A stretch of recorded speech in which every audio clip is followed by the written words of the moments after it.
Hi everybody and welcome back to my modeling channel. So today we are going to build an Airbus A320 from Revell on scale 1/44. So let's open the box and see what we have inside. So we're going to start initially with the clear part, and as you can see the clear part are composed with both snap lights and the cockpit window. But for this particular model I will most probably close all the window, windscreen and passenger window. Then we're going to move on to the regular plastic sprue. So the first one, I have to say this is the Revell kit is an old kit compared to the Zvezda. And we have the fuselage, which is composed in two parts, and we have all the parts for the undercarriage and some antennas. The thing is, I will come maybe closer, but you will see that here and there, for example, you have a lot of plastic who have been just going out of the mold. You can see also here you have to reopen basically the opening for the stabilizer. So and also on the fuselage you will see on the front, on the nose part, you will see that you don't have the proper line, but that's just a little bit of plastic that you have to remove, but that will create a little bit of extra work. Today, as you saw, I did a lot of those air Berlin A320 in the past, and I had a really good surprises. This time I have both engine. So I have the V2500 and the CF34, so or 54, and this is quite a good surprise because I won't have to do, I won't be limited basically with all the other aftermarket decals that I mainly have to choose an airplane supporting those engines. As you can see as well, it's the same here. You have a lot of plastic has been going out of the mold, so that will require some extra work, of course, but nothing too difficult that we shouldn't be able to handle. Also, another things to mention on the Revell kit, you have here some fairing, and those little fairings are normally for the 321, but as they've been using the same mold for the 320 and 321 series, you'll have to remove those parts and just fill them with a little bit of a putty later on. So it seems to be it's quite a nice easy kit. So we're gonna move now to the instruction sheet. Our instruction sheet is in black and white, and as you can see it's pretty straightforward. It's a little booklet. We're gonna see the decals a little bit later on, but everything is explained, even the amount of weight you need to put on the nose to avoid having the plane sitting on its tail. And I have to say that it's pretty easy to do. Then we have the colors sheet and the instruction sheet for the decals, and as you can see it's pretty much full and you have a lot of details. And I have to say that I've been working on those Revell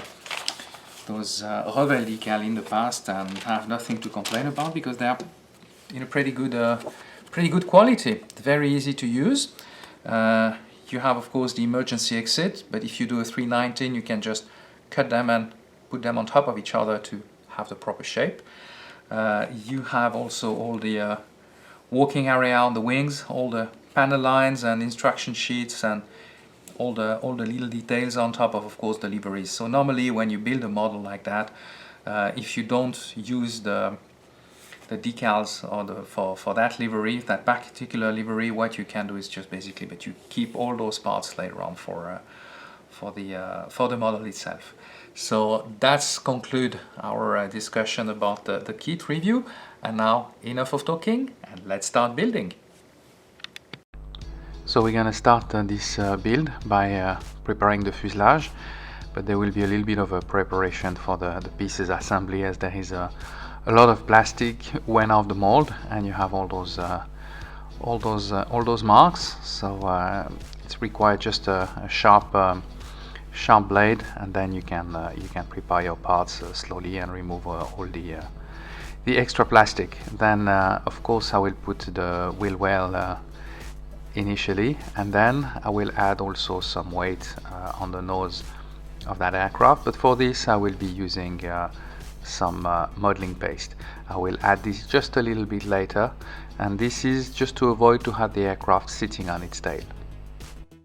So now we're going to fill the passenger window with some glue, and that will be to fill them up later on with putty. So that's standard things for me. Now I'm removing some flaps fairing on that wing because they were molded only for the 321, and only the 321 has those extra fairing. The 320 and 319 and 18 don't have it, so you need to remove it.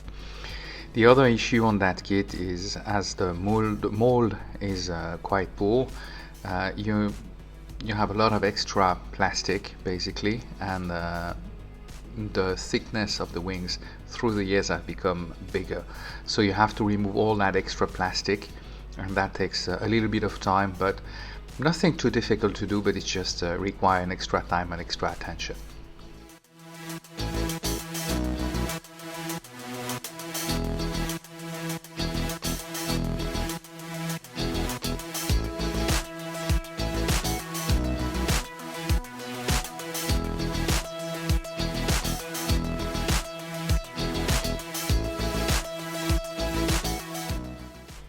I'm now adding the putty to the windows, and that's why basically I fill them up and I close them up with glue, because that gives me an initial base to work with, and then the putty doesn't go directly through all the windows. I'm filling all the gaps as well on the fuselage, and I have to say that there is quite a few. And then what we are going to do is, through the cockpit window as well, we'll have to fill this up, close all the gaps, and then anyway I will add some decals, so that won't be a big issue later on.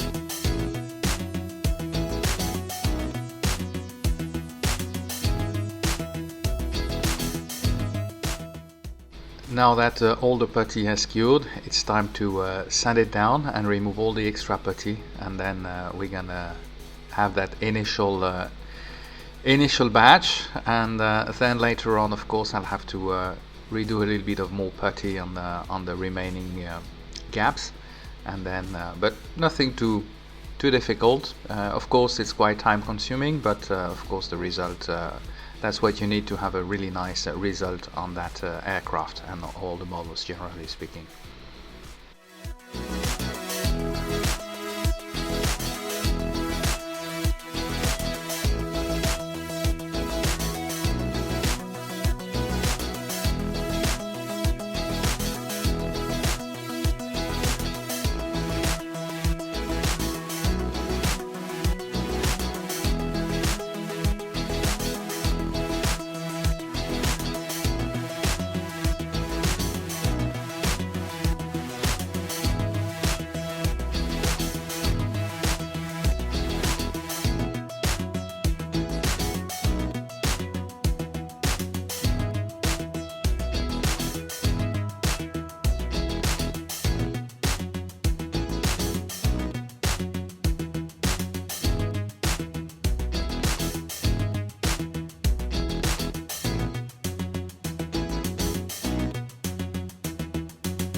Now I'm gonna still close some gaps. There were still gaps remaining. For those, this time I will use a white putty, and that helped me basically to see through the different layers exactly how the thing is doing, and that gives me a better picture if there is still some gaps after that.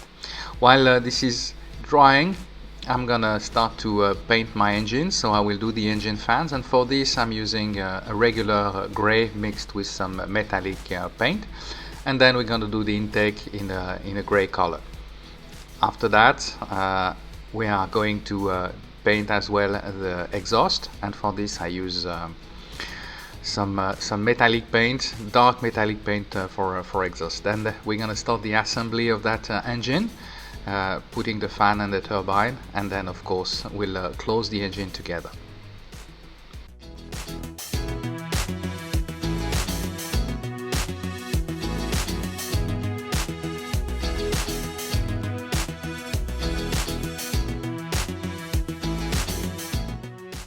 I am now going to add the winglets to this model, and nothing really too difficult, and then we're gonna let it dry, try to see that the assembly is correct. Now it's time to remove the extra putty, the extra white putty on that fuselage, and we're gonna close all the gaps and see if there is anything remaining.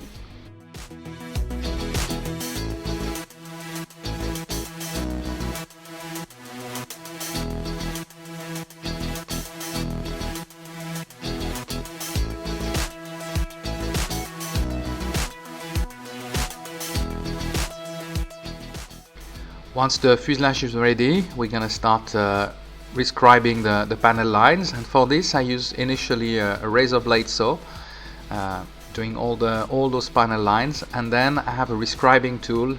We remove basically the extra plastic, and that's just as a finishing tool.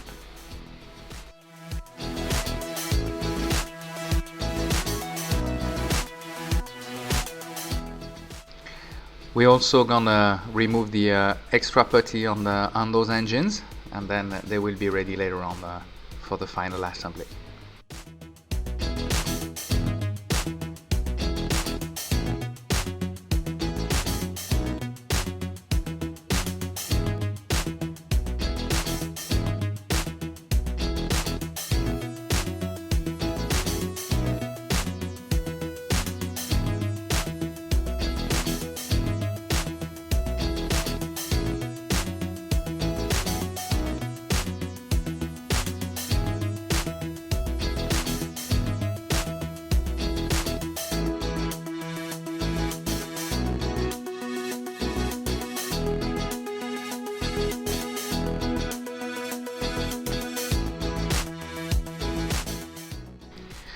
It's now time to add the wings to the fuselage after preparing all the parts, and we're gonna glue them initially, and then of course we will close all the gaps with some putty and let it dry overnight.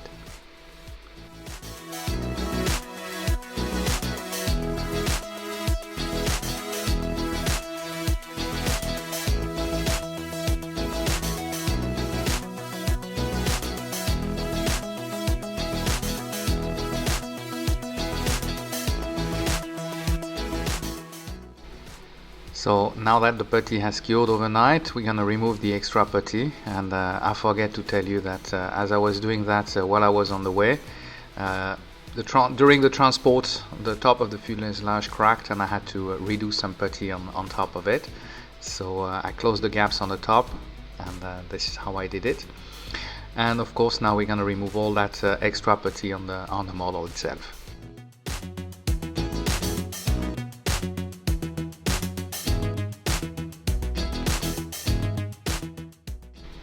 Once this is done, we're gonna add our engine to the aircraft, and we're gonna let it cure. Of course, we'll close all the gaps, add a little bit of putty, sand it down, and then we will be ready for the final stage, which is the paint booth.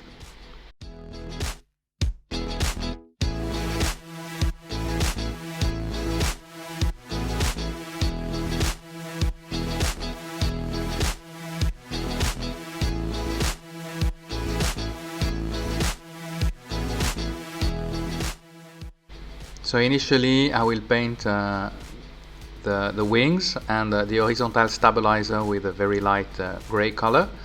It's a mix of white paint and light gray. It's about a 50-50% ratio.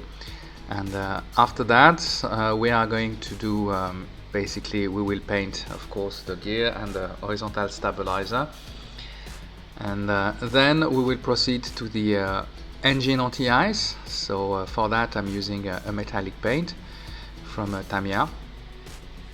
Of course, I'm doing the leading edge of the stabilizer, the wings, and of course the engine lips, the engine anti-ice as well. Now we're going to paint the rest of the aircraft in a glossy white color, and for this I use the regular glossy white from Tamiya. Just add a little bit of thinner.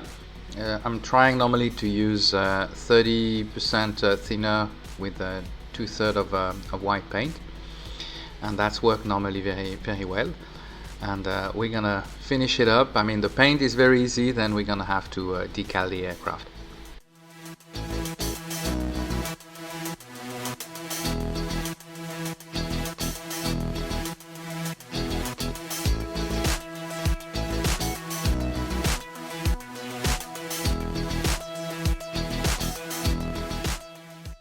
So while my white paint is curing, now we're gonna start preparing the undercarriage, and initially I will paint the tires, and for this I'll start with the rubber, and I use matte black. Then we're gonna start decaling the aircraft. So for this livery I use a Nazca decal, and I have to say that I've been working for years with Gaston. The shipping is very quick, the quality of the decal are very nice, and I enjoy those exotic liveries he's been doing for years. So it's really a pleasure to work with those decals. They are very easy to handle, they are soft enough, they don't break easily, so I would recommend definitely this brand as well. And most probably if you see me and you saw a few of my videos already, you can see that I've been using them on a regular basis. So now we're gonna paint the brakes basically, and for this I use some gun color, metallic gun color from Tamiya, and then we're gonna start finishing the other side of the aircraft. And for this, still the same technique. Sometimes if the decals are a little bit too strong or they don't really go on around the shape, you can use some decal solution as well.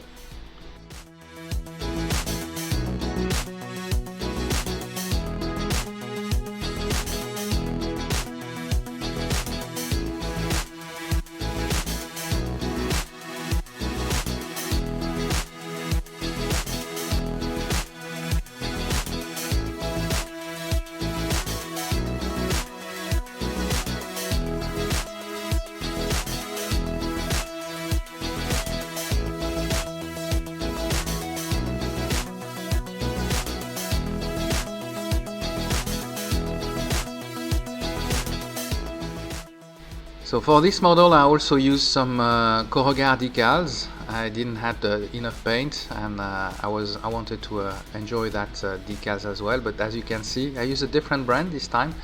I use those Baz model decal. They've been sitting there for a very long time, so they are extremely fragile, and that's why they broke up, but you know, with a little bit of care we can get them back in the correct shape and correct dimension, and then the result is satisfying. Then I also add all the panel from my Revell decals, the one around the engine pylons as well, and the pitot, the static ports, and all those parts. And this is the final result of that A320 from Hong Kong Express. I hope you enjoy that build with me. If you did so, please give me a thumbs up, subscribe to my YouTube channel if you haven't done it yet, and I will see you soon for another build video. Thank you for watching.